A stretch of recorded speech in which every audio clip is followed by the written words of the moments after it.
혹시 조선시대 여성에 대해서 아세요? 고려에서 조선으로 넘어가면서 여성의 지위가 많이 하락되었잖아요. 이 시기에 활약한 유명한 여인들은 없나요? 안녕하세요. 지식틀치기입니다. 먼저 답변 드리기 전 이미지 저작권상 화면과 음성이 고르지 않은 점 양해 바랍니다. 영상을 끝까지 시청해주시고 좋아요 한 번씩 눌러주세요. 영상을 만드는 사람에게 큰 힘이 됩니다. 답변 드리겠습니다. 평등한 인간관을 탐구한 여성 성리학자 임윤지당. 내가 장부의 몸으로 태어나지 않은 것이 한스럽다. 는 한탄이 쏟아지게 만들었던 임윤지당은 남자 형제들의 어깨 너머로 그를 익히며 오히려 그 형제들보다 더 논리적이고 정연한 자기 생각을 펼쳐 보이곤 했다.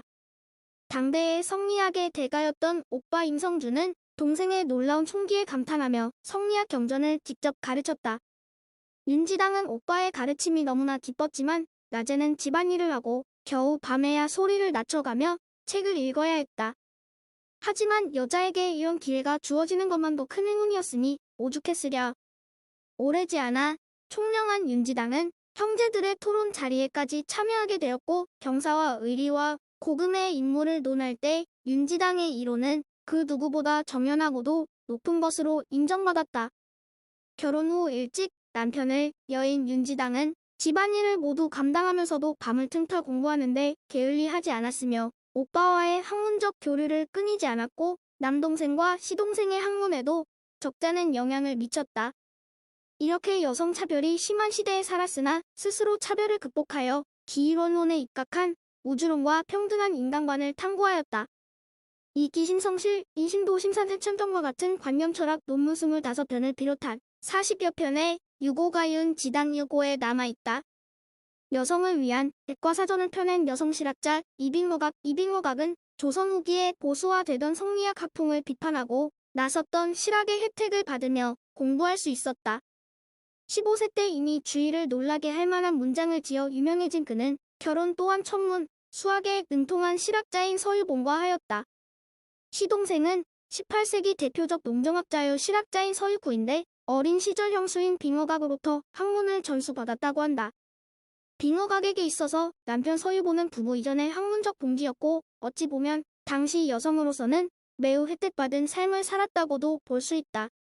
당시 실학자들 사이에서는 실생활에 쓰이는 학문 연구의 필요성을 절감하여 백과사전을 편찬하는 것이 유행이었다.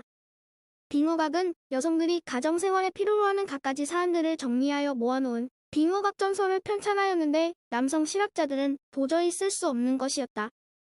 이는 주로 부녀자의 일상예절, 구급법, 약학, 염색법, 식물재배기 양조법 등등 가정생활에 필요한 부분들을 모아서 생활에 지침이 되도록 꾸민 것으로 실제 당시 여성들의 생활에 보탬이 되었다. 이렇게 자신의 학문을 고준담론의 세계에만 가둬두지 않고 실제 여성 생활에 필요한 백과사전을 편찬함으로써 조선시대 유일한 여성 실학자로서의 책임을 다하는 삶을 살았다. 그의 저서로는 교합총서, 청기박물지, 빙허각고 등이 남아있다.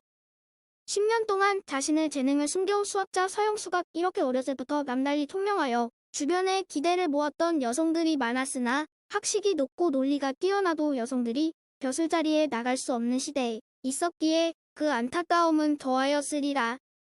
서영수각 역시 결혼하고 10년간이나 그라는 채를 하지 않아서 시집에서는 그를 평범한 며느리로만 여겼다. 그러나 영수각은 복잡하고 어려운 수학 공식을 간편히 푸는 방식을 스스로 고안해냈다. 개평강, 방정식, 삼각형 등 난해한 공식을 일반인들이 이해하기 쉽도록 풀어낸 것이었다.